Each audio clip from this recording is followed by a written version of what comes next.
Hello everybody. Well, I wanted to set the scene a little for you at Georgia at the moment. Charles has gone back to England for another checkup and he will be gone for a week or two, I think. Mark, my grandson who was here, and you may have seen that on Instagram or YouTube, he's had to go back as well. So I'm back here on my own.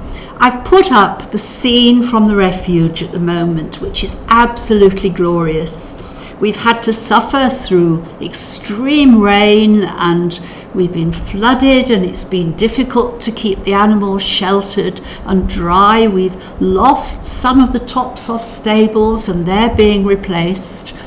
But on the left of the screen you can see a video running, and that, everybody, is our oil, or part of our oil crop this year.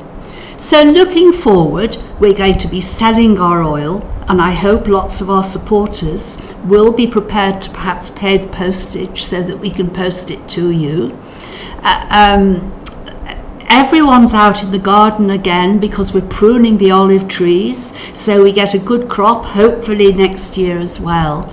But I would like to tell you something that's a little bit sad really, and it tended to happen over the new year. I had a phone call from a lovely young woman who lived the other side of Marrakesh, and someone had died and they had a dog, and the dog had been turned out onto the streets and had been living on the street for a while. It really didn't want to eat, it just wanted people to show it affection, and she was in despair to know what to do.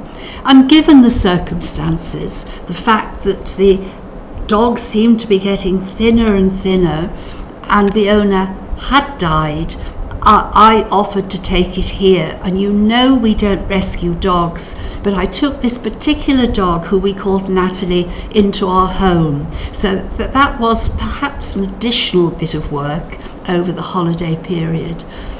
I got the vet to come and see her, and she had 2 really very bad infections. She was skin and bone, and I was really worried that maybe she'd got kidney failure. But I was told no, there were these 2 infections, and her platelet count and her blood count was dangerously low. So she went on treatment for 30 days. 4 days ago, lo and behold, I don't know how she did it, but she gave birth to 6 puppies. We don't know where they were because she was so thin. They were tiny, they weren't properly formed, and she had no milk. It was heartbreaking. She was very possessive over them.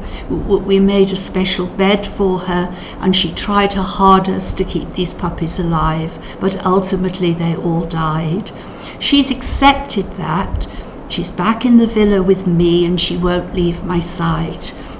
Now, people might say to me, well, why on earth did you take that on? Because you don't rescue dogs.